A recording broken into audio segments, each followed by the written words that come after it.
Alright, I'm back on the trail, and I have been fasting for a little over 41 hours now. And I'm hesitating on whether or not I should break the fast. I feel major mental confusion, or I felt it this morning. I'm feeling a little bit better now. And I got very confused about some dreams that I had last night. When I woke up from the dreams, it was like I was still involved. I was still shaking from them, and I was still worried about the implications of all those dreams. Usually when I wake up from a bad dream, I quickly snap out of it and go, oh, thank God that wasn't real. But I didn't get that sensation this morning for at least another half an hour or so. But that's good. That's good. It certainly beats 2 years ago when I had a major eating disorder and I lost a job over it, and all the other crap that goes with binge eating problems. To give you an idea of how addicted I was to food, I was traveling in Taipei, and I got very upset because I was only going to be there for 2 weeks, and there were so many more foods that I wanted to eat than my body could handle, and I got very upset, and I Googled, how do you make yourself hungrier faster? And I got some weird suggestions. Obviously, I got the classical binge and purge kind of suggestion, which I don't want to follow. I've never purged him, not intentionally at least. I got suggestions to, well, the more rational ones, right? Just suggest to your... A lot of people want to make themselves hungry because they have an event coming up. And some of the more rational suggestions were just be honest and tell people, not now, we can come back to the food later. But I didn't want to listen to that, obviously. I didn't want to binge and purge either. And I got very upset to the point that I really ruined the rest of my vacation. There were a lot of things to enjoy in Taiwan besides food. I was traveling in Shanghai, and I had gone to wet market. This was back in 2018. And I wanted to have some dog liver meat, if I remember correctly. But I asked the vendor if he uses MSG, because I'm sensitive to that. And he gave me a very funny response. And so it made me uncomfortable, and I walked away from that vendor. And I got very upset. I was only going to be in Shanghai for one night. And you gotta understand, when I get ready to eat something, it almost feels like my body has tuned into that. And to all of a sudden not be able to, or feel uncomfortable about it, or having something else to do, or not having the appetite, or all the other things that could come in between me and my food, are always so upsetting to me. I'm glad I don't have that problem anymore, and I know I don't, because a couple days ago I went to a Five Guys. When I'm traveling on the road, Five Guys is one of the few fast food places that I can go because they make their fries with pure peanut oil. And they couldn't take my order. Their computer systems were down. I gotta say, this is really bad business practice on the part of Five Guys. I mean, I could have given them cash, but they couldn't take it. I mean, how about just putting that aside and then ringing up the sale later, right? Do they not trust their employees, or whatever the case is? They're still paying the employees just to stand around doing nothing, telling people that their machines are down and all that. And I'm a frequent customer there too, and I don't know. I thought that was pretty bad business practice, but at least I didn't get a weird sensation that time. And I was able to walk away from it and go to a different place, which is good. In the past, I don't know what I would have done.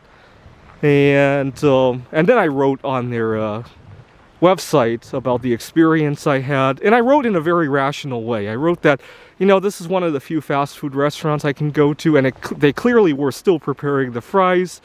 And I frequent that place. I just think maybe some better training for situations like that in the future. You see, had I not corrected my eating disorder, this story probably wouldn't have played out nearly as beautifully. I would have gotten upset. I would have gotten loud and rowdy. I might have even gotten banned from the restaurant. That was my past. That was my past. I'm not proud of it anymore, but all that because of a simple food, right? And my experience with correcting my eating disorder has really helped me have more compassion with people who are dealing with other addictions. I used to think that these people are just weak, and now I realize that it can be corrected, but at the same time, things that I used to do that now that I think are so irrational, once these people get over their alcohol or their cigarettes or drugs or even caffeine, they're going to look back and look at how irrational they were, right? I've kind of remembered that now that I've had this experience.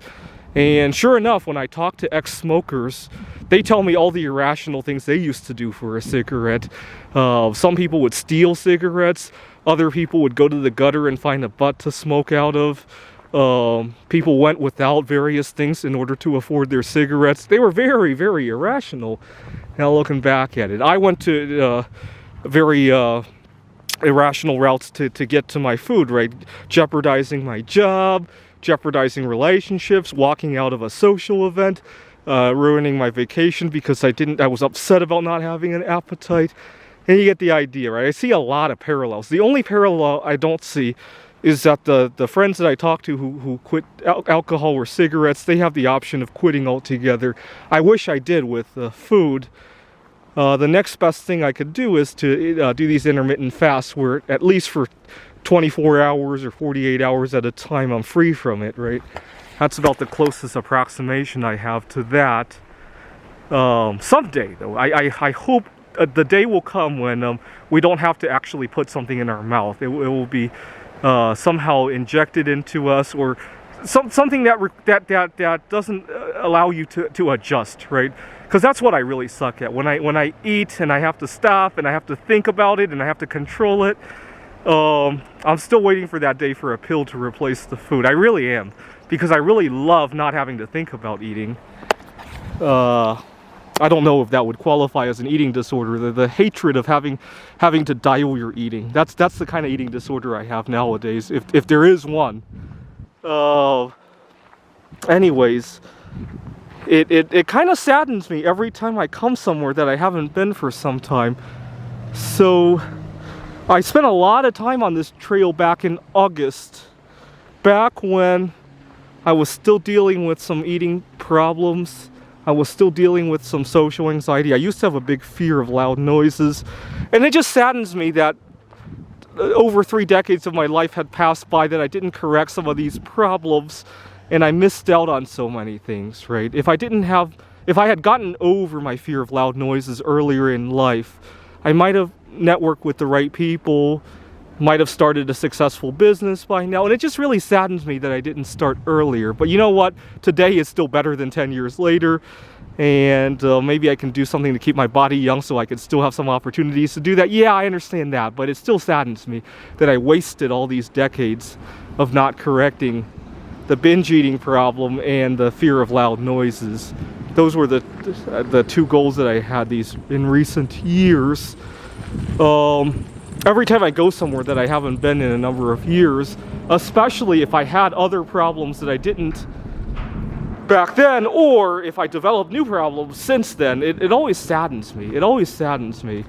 I'm going to have to think hard about how I'm going to handle going back to Taiwan or to Poland, because the last times that I went to those places, life was a very different situation than it is now. I mean, some of them for the worse, some of them for the better, but it always brings back memories. It always brings back memories. Kind of like when we had the insurgency earlier this year. It brought back memories of all sorts of tragic events, right? Let's see, in my lifetime, we had 9/11, obviously. It kind of brought back some memory of that, right? Because it was the capital. I think Flight 93 was supposed to be headed toward the capital, so it brought back memories of that. It brought back memories of the school shootings in Florida and all those other tragic events, right? And then it brought back memories of where I was during those tragic events, right? And some of the habits that I used to have, some of the addiction problems I used to have, I'm not proud of anymore, especially when I jeopardized my job or my social life. But then my friend tells me that he used to smoke cigarette butts that he would pick out of the gutter. And it made me realize I wasn't going crazy. That was addiction. And unfortunately, it's an addiction that I have to live with and continue to practice. That's the most unfortunate part, right? At least my friend has the option, I don't know if he wants to take it, of never coming into contact with cigarettes again, right? I don't have that same option with food, right? It's kind of like, I liken it to my friend. He can take out a restraining order against his cigarettes if he wants to, right? I can't, right? I have to stay loyal with food for the sake of our children, which is staying alive, right?